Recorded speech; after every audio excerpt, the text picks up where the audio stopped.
Welcome to this video, guys. In this video I'll show you how you can install Snapchat as an app on your laptop or your PC. First, open your browser and go to Snapchat.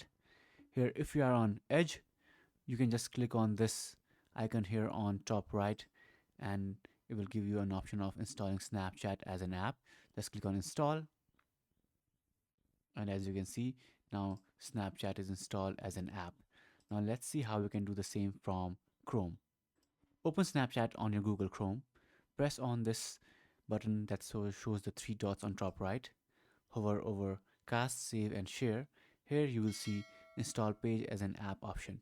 Just click on this and it will ask you this option that shows the text Install Page as an app. Just click on Install, and again Snapchat will be saved as an app.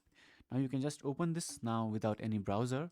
So just as you can see, shortcut is also added here. Just press Windows key and type Snapchat, and as you can see, Snapchat app is available. Now you can click on this and Snapchat will be open in its own independent window. So this is how you can install Snapchat as an app on your laptop or PC. If you have any questions, let me know in the comments below.